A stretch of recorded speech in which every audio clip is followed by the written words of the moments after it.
apparently the Brooklyn Nets decided to have second thoughts on hiring Ime Udoka and instead hired their interim head coach, Jacque Vaughn.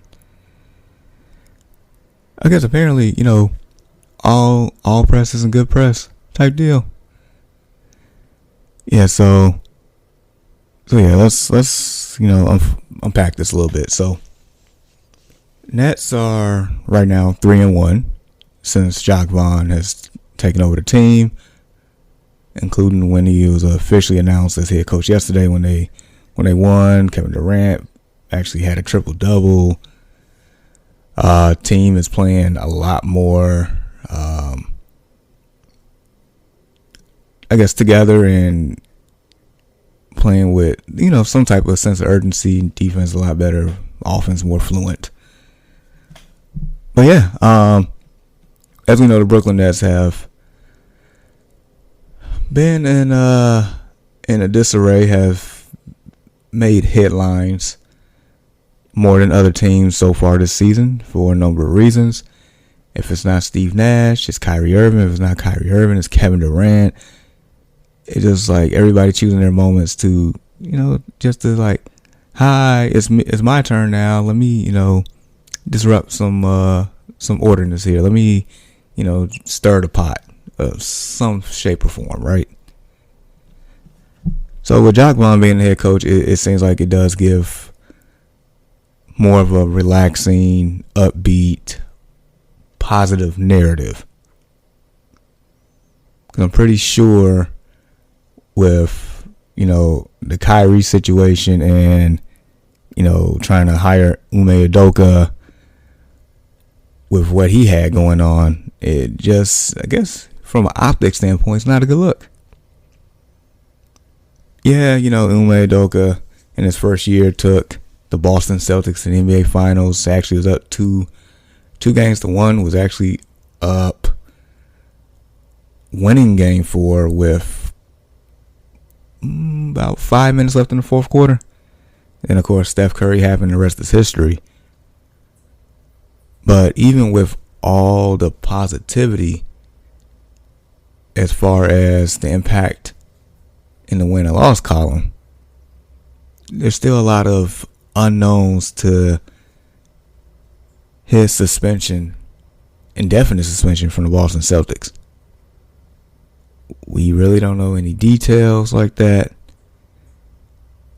And I'm pretty sure that's for a reason. And I'm also pretty sure that eventually we will know more as time progresses. But for the Brooklyn Nets to have been in headlines for the wrong reasons, I guess they was like, we can't take another bad hit PR-wise. I mean, they got the Kyrie Irving situation going on, which, in fact,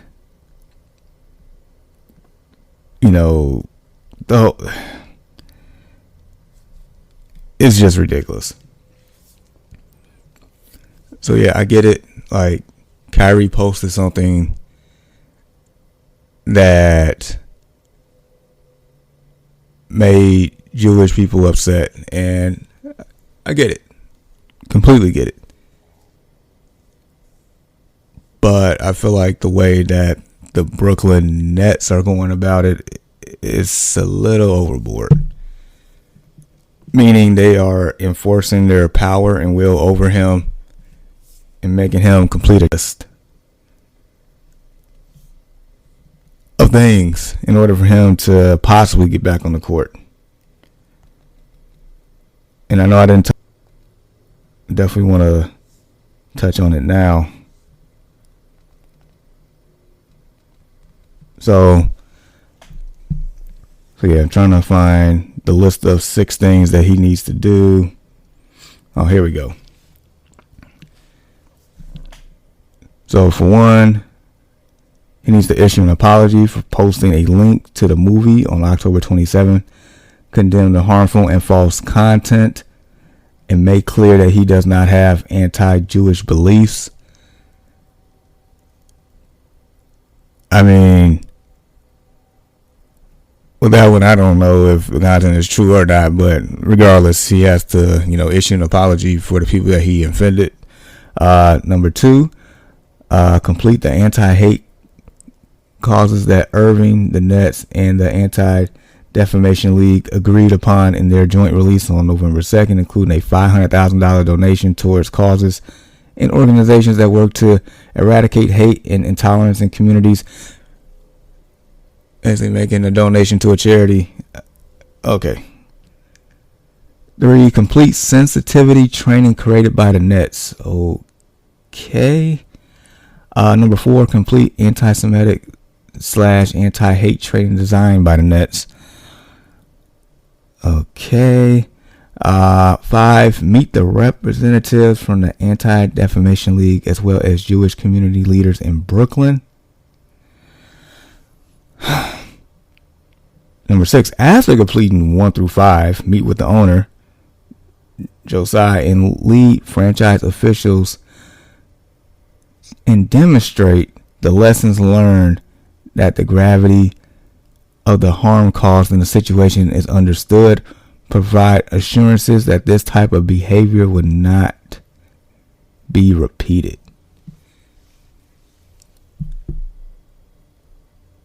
Man, they basically gave this man homework and a final exam.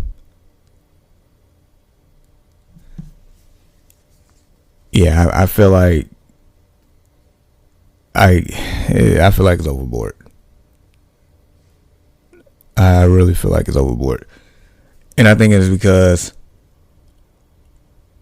it's Kyrie Irving, who, remind you, when Kevin Durant signed with Brooklyn, they didn't really want Kyrie Irving, but they knew that together, that was the only way they was going to get Kevin Durant, because it was a package deal.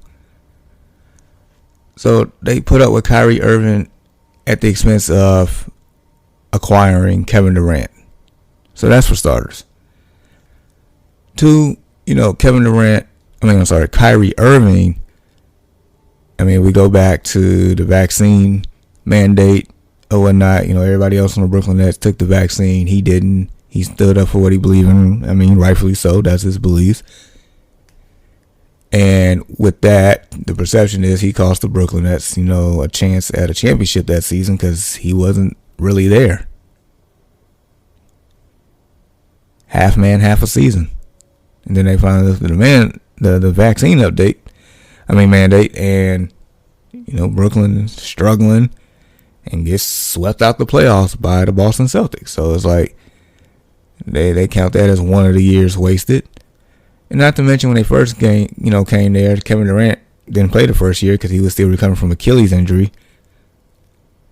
So that was another year wasted. And then the only year that they actually was trying to make some noise was when Kevin Durant, had his foot on the line that prevented them from going to the Eastern Conference Finals. Instead, the Milwaukee Bucks ended up winning the series in 7 and ended up winning the NBA Finals. And then lastly, not to mention the whole Steve Nash, Kyrie Irving, that whole predicament, to where you just kept hearing rumors how Kyrie Irving doesn't respect Steve Nash at all. One rumor of, the team was invited to Steve Nash's house, and basically Kyrie Irving said, "Where's the 2 MVP trophies you stole from Kobe?" Not sure how true that is, but that's been floating out there. Or not to mention that Kyrie Irving would, hold his own practice after Steve Nash would get done with his practice. And not to mention, what I heard the other day is Steve Nash would call plays, and Kyrie Irving would run his own plays, to the point to where he ran at least 10 plays of his own and disregarded what Steve Nash said on the court right before he got fired. Yeah, so obviously Kyrie and Steve Nash did not get along whatsoever. So you got this whole Kyrie Irving, personality and situation. On one point, Brooklyn has underachieved. That's another situation. And then them, trying to go after originally Ime Udoka after firing Steve Nash. Just optics all around has not looked good for this team. We talk about more about issues with this team than this team actually winning ball games.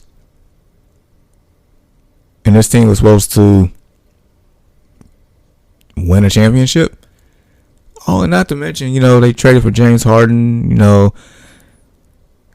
I think with James Harden, Kyrie, and Kevin Durant played no more than 18 games together in their entirety. And with the Kyrie, vaccine situation and his lack of, I guess, quote unquote, commitment and him playing, James Harden passively aggressively, forced his way out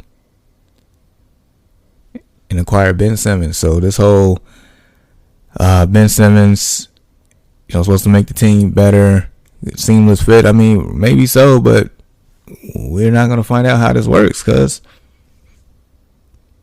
Kyrie Irving's not playing. And knowing Kyrie Irving, who rocks to the beat of his own drum, who goes against the grain, who's his own man, and once again, I mean, that's fine. If that's what he wants to do, that's what he wants to do. And I'm pretty sure at this point he realizes, some things that he wants to do, unfortunately, comes with consequences.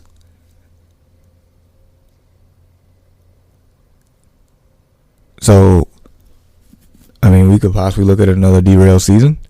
Because knowing Kyrie, I'm pretty sure I don't expect him to complete that checklist.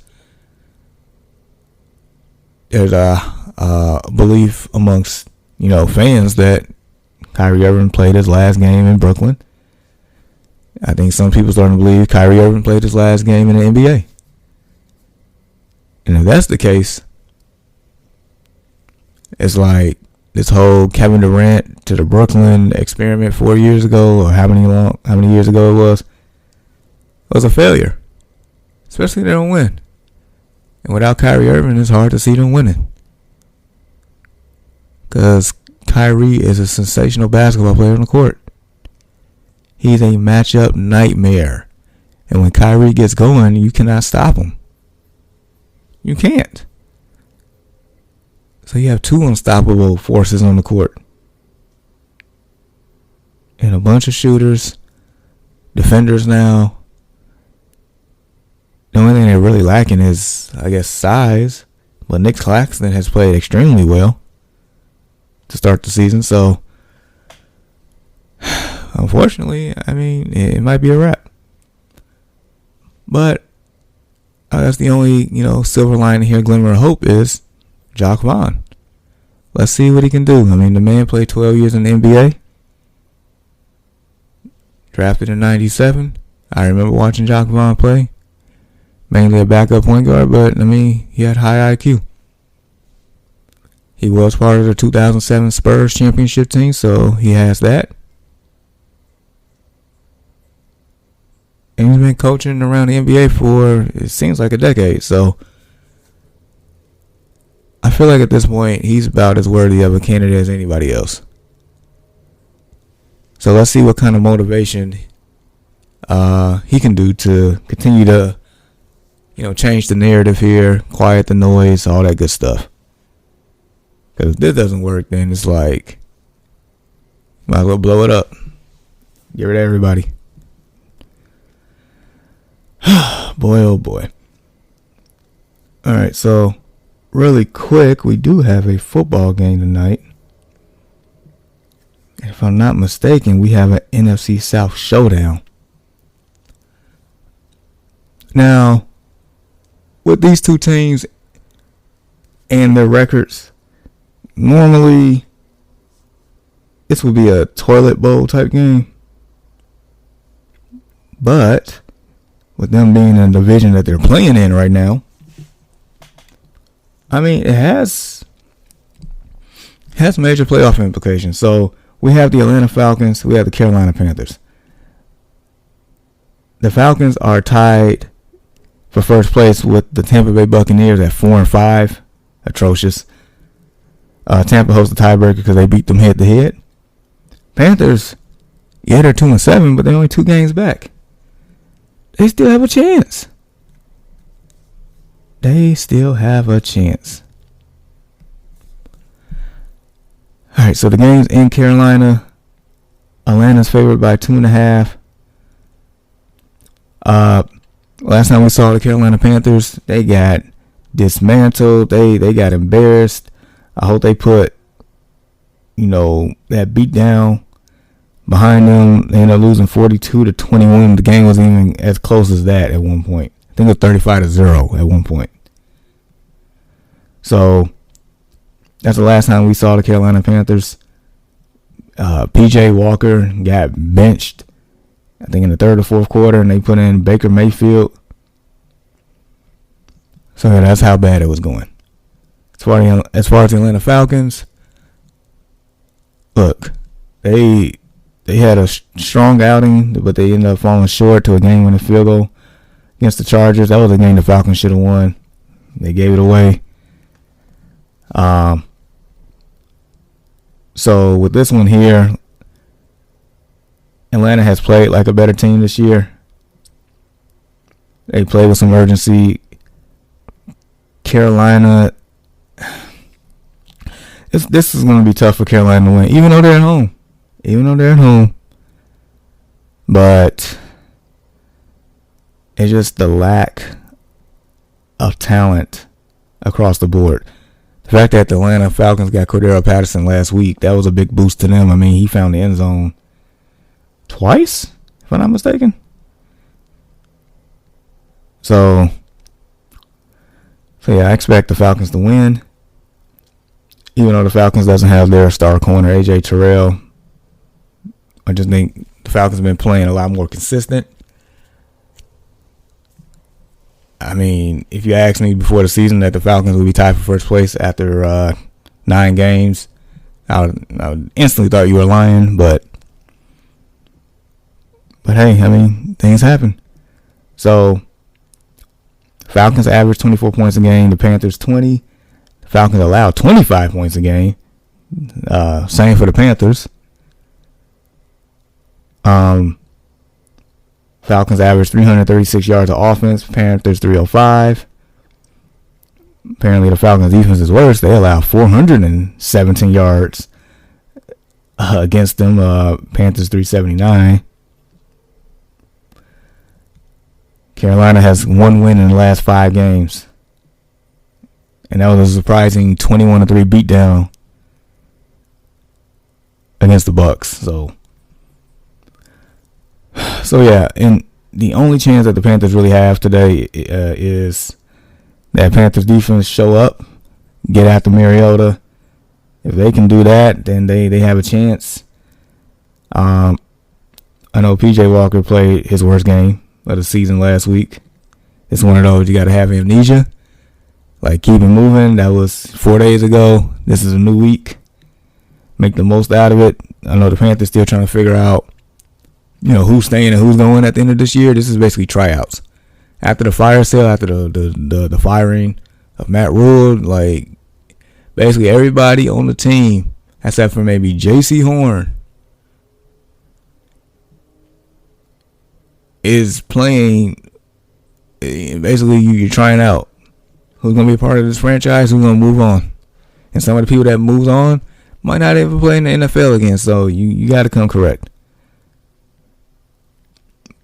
But if that doesn't happen between, the Panthers having amnesia, these players like playing like it's their last game, which it could be, they don't have that motivation, churning, then it's curtains. It's dirty bird time. We've already in the ATL. That's exactly what's happening. So yeah, 2.5. I think the Falcons cover. They just better overall. So yeah, we'll see. So yeah, appreciate you rocking with your boy right here, JGoodWithSports on the No Offense Radio and No Offense Network. I'm on 2 podcasts once again this weekend. On Saturday morning, the Early Morning Sports Talk podcast with my bros Brandon and Ian, as we break down, what's going on in the world of sports. but also focusing on our Chicago teams. You know, that's the region where we're from. Bear down. My boy Justin Fields looking amazing out there. We got ourselves a quarterback, and I tell you what, we are excited. We are like tearfully excited over here. So yeah, we'll be discussing that. I'm pretty sure. I think we have a guest coming on this weekend as well. And then Sunday morning, the Destination Fantasy Podcast, the fantasy football driven podcast, Live Your Fantasy Podcast. We live on Facebook and YouTube Sunday morning with my bros Deshaun and Walt, as we get you prepared for your matchups each and every week. And I think we got a London game this week. But in any event, you know, you all have a good one. Be safe. It's getting close to turkey time. But until next time, peace.